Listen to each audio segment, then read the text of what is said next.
Hi everyone, I'm Tatiana Derugina, a professor of finance at the University of Illinois, and this is Econ Quick Takes. Today I want to talk about the Federal Reserve, what it does, and why interest rates are such an important part of how it manages the economy. Let's start with the basics. The Federal Reserve, or the Fed, is the central bank of the United States. Its main job is to promote a healthy economy.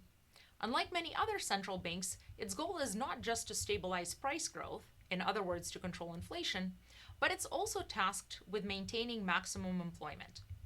One of the Fed's most important tools is its control over short term interest rates, specifically the federal funds rate. This is the rate at which banks lend money to each other overnight. It might sound like an obscure rate to care about, but it has a big ripple effect across the economy. When the Fed raises or lowers this rate, it affects borrowing costs for businesses and consumers. That includes things like credit cards, car loans, mortgages, and business investment. Why? Because if banks can get, say, 5% interest in annual terms on lending to each other overnight, loans that are very safe to make, they're certainly not going to settle for less than that for riskier, longer term loans. So, how does this connect to inflation? Inflation is when the overall price level in the economy goes up. A little inflation is normal. 2% per year is the Fed's official target.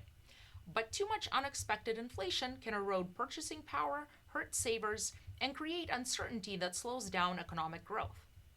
When inflation is rising too fast, the Fed raises interest rates. Higher rates make borrowing more expensive, which reduces spending and slows down demand in the economy. As demand cools, price pressures tend to ease. This doesn't happen instantly. It takes months for the effect of rate hikes to work their way through the economy. But over time, tighter monetary policy tends to bring inflation down. On the other hand, when the economy is weak, say during a recession, the Fed lowers interest rates to encourage borrowing and spending. That helps boost demand, reduce unemployment, and keep the economy from stalling out. At the same time, when economic activity increases, inflationary pressure does as well. The Fed communicates its decisions and expectations through statements and press conferences.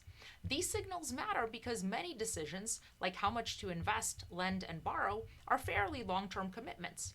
So investors, borrowers, and lenders respond not just to what the Fed does, but to what they think it's going to do in the future.